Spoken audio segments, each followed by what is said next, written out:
Hello friends, आमी दीपिका। देखो तुम्हारे सामने आज के निये चले एलाम खूबी सुंदर बाड़ीते बानानो जाए मैंगो केक। तो তোমরা যে যেখান থেকে দেখছো চ্যানেলটাকে সাবস্ক্রাইব করে পাশে থেকো, লাইক কমেন্ট করো। দেখো কেকটা কত সুন্দর হয়েছে সেটা তোমাদের আমি দেখাচ্ছি। এটা কিন্তু সুজি দিয়ে বানানো কেক, পুরোপুরি হেলদি। তোমরা দেখে বুঝতে পারবে এবং বাড়িতে করলেও খুবই সুন্দর হবে। বেশি কোনো ঝামেলা নেই। ঝামেলা মুক্তি রান্নায় আমি দেখানোর চেষ্টা করি। অতিরিক্ত ঝামেলা যেমনি আমি রান্নায় পছন্দ করি না, তেমনি তোমাদেরও দেবো না ঝামেলার জিনিস।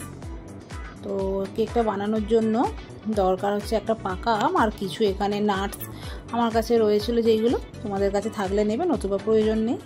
এই কেকেতে এইসব দেওয়ার প্রয়োজনীয়তাই নেই, আমের একটা মিষ্টি সুগন্ধ থাকে। তো আমটা আমি কেটে নিলাম এইভাবে, আর বাদামগুলোকেও আমি করে নিয়েছি, কেটে কেটে নিয়েছি। লাগছে 200 গ্রাম সুজি। এখানে মোটা দানা সরু দানা কোনো ব্যাপার নেই। তো সুজিটাকে নিয়ে আমি এবারে হচ্ছে এটা মিহি একটা গুঁড়ো বানিয়ে নেব। তো জল দিয়ে নয়, শুকনো অবস্থাতেই একটা গুঁড়ো করে নিলাম। বেশ মিহি একটা গুঁড়ো করবে, যেন হাতে দানা দানা না থাকে।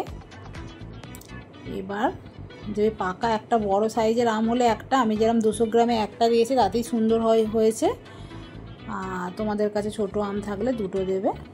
তো 200 গ্রাম সুজি, একটা আম আর 75 গ্রাম এখানে চিনিটা লাগছে। এবার তোমরা অতিরিক্ত চিনি খেতে চাইলে আবার চিনিটা বাড়িয়ে নিতে পারো বা কমিয়েও নিতে পারো। তার সঙ্গে লাগছে সাদা তেল। এখানে বাটার দেওয়া যায়, কিন্তু বাটারটা দিলাম না, যাতে করে বাড়িতে মানে বাচ্চারা বায়না করলে হঠাৎ করেই তোমরা বানিয়ে দিতে পারো।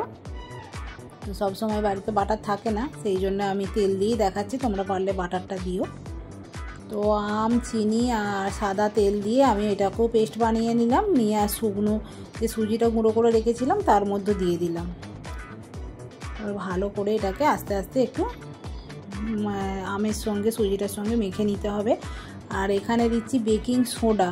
সোডাটা কিন্তু খুবই অল্প পরিমাণ দেবে, আর বেকিং পাউডারটা একটু বেশি করে দেবে, 3 চামচের মতো বেকিং পাউডার। এই যে আমি 3 চামচ বেকিং পাউডার দিচ্ছি, সোডাটা দিলাম একদম হাফ চামচের একটু কম দিয়ে ভালোভাবে মিশিয়ে নিতে হবে। আর খুব যদি গাঢ় হয়ে যায় তো সেই জন্য একটু দুধ রাখতে হবে রুম টেম্পারেচারে।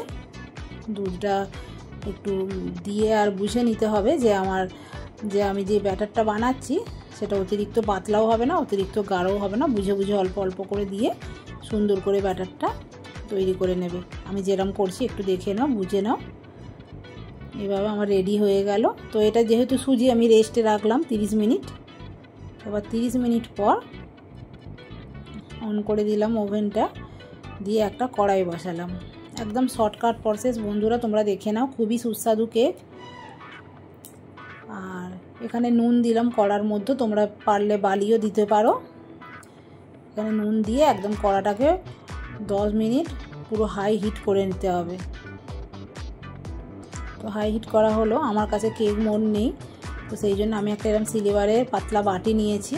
আর প্লেন কাগজ বাড়িতে থাকার, যে বাটার কাগজ, বাটার পেপার না হলেও হবে, তো এরকম প্লেন খাতা থেকে একটু কেটে নিয়ে আমি ওটাকে একটু তেল দিয়ে, সাদা তেল দিয়ে সুন্দরভাবে, সাদা তেলটা দিয়ে লাগিয়ে আর সুন্দরভাবে দিয়ে দিলাম। কি হয়, এটা দিলে পারে খুব সুন্দরভাবে কেকটা ফুলে আসে। তোমরা না দিতে চাইলে তোমরা ওই তেল মাখানো বাটিটার মধ্যে একটু ময়দা ছিটিয়ে ময়দা গুঁড়ো ভালোভাবে লাগিয়ে নিয়ে একটু ঝেড়ে নেবে, তাতেও হবে। তো এইভাবে করে আর আমি ব্যাটারটা দিয়ে দিচ্ছি। ব্যাটারটার মধ্যে যদি কোনো বাতাস ঢুকে থাকে, যেহেতু আমরা খাবার সোডা দিয়েছি, সেই জন্য একটু ভালো করে ঝাঁকিয়ে নিয়ে সুন্দরভাবে সেট করে নিলাম, যাতে বায়ুটা থাকলে বেরিয়ে যায়। এবার আমার নুনটা প্রচণ্ড হিট হয়ে গেছে কড়াইটা। এরপর আমি এইভাবে বসিয়ে দিলাম। এইভাবে বসিয়ে দিয়ে গ্যাসটাকে একদম লো আঁচে করবে, মিডিয়াম নয়, তাহলে ভেতরটা কাঁচা হয়ে যাবে আর ওপর সব পুড়ে যাবে। একদম লো। এবার আমি যে এইগুলো যে মানে কেটে রেখেছিলাম বাদাম, কাজু, কিশমিশ, এগুলো সব এইরকম অবস্থাতে দেবে। প্রথমেই দিয়ে দেবে না, তাহলে ভেতরে চলে যাবে, ওপরটা সৌন্দর্যটা যে সাজানো হচ্ছে সেটা আর থাকবে না। ঠিক 5 থেকে 10 মিনিট পর কেকটা বসানোর পর খুলে নেবে, নিয়ে এরকম একটু হালকা হালকা টাইট টাইট ভাব হবে, তখন এইগুলো সুন্দরভাবে সাজিয়ে দেবে। তো আমি এইভাবে দিয়ে দিলাম, আমার কাছে যা ছিল তাই দিয়েছি। আমের তো একটা মিষ্টি সুগন্ধ আছে, এতে এগুলো দিলেও চলবে, নতুবা না দিলেও চলবে। তো রাখতে হবে 45 মিনিট, যেহেতু আমি 200 গ্রাম সুজির মাপেতে নিয়েছি, তো 45 মিনিট পর দেখো চেক করছি। দেখো কাঠিটার মধ্যে একটুকু কিছু লেগে আসছে না, তো এতে করে মনে হচ্ছে কি জিনিসটা ভেতর থেকে পুরোপুরি কুক হয়ে গেছে। তোমরা এরকম কাঠি দিয়ে দিয়ে চেক করে নেবে, দিয়ে বুঝে নেবে, যদি একটু টাইমটা বেশি লাগতেও পারে। আমার 45 মিনিট লেগেছে, তোমাদের একটু বেশিও লাগতে পারে বা কমও লাগতে পারে। তো আমি এবার নামিয়ে নিলাম, নামিয়ে নিয়ে এরকম চাকু দিয়ে সাইড দিয়ে একটু ঠান্ডা করে নেবে, তার আগে চাকু দিয়ে করে খুলে নেবে, নিয়ে সুন্দরভাবে একটু উল্টে দেবে। দেখো কত সুন্দর বেরিয়ে আসে, দেখেছো? দেখো একদম শর্টকাট প্রসেস। এই যে আমার ছেলে হাত বাড়াচ্ছে, দেখতেই পাচ্ছ, খুবই সুন্দর হয়েছে, খুবই একদম যেমনি সফট তেমনি একদম স্পঞ্জি, তোমরা দেখে বুঝতে পারছো। তো বন্ধুরা, তোমরা এইভাবে করে বাড়িতে বানাবে, এখন আমের সিজন, এইভাবে বানিয়ে বাচ্চাদেরকে খুশি করো, এবং বড় ছোট সবাই তোমরা খেতে পারো। একটা কমেন্ট করে জানিও। দেখো কতটা নরম হয়েছে, তোমাদেরকে একটু কেটে দেখিয়ে দিচ্ছি। তো বন্ধুরা, টাটা।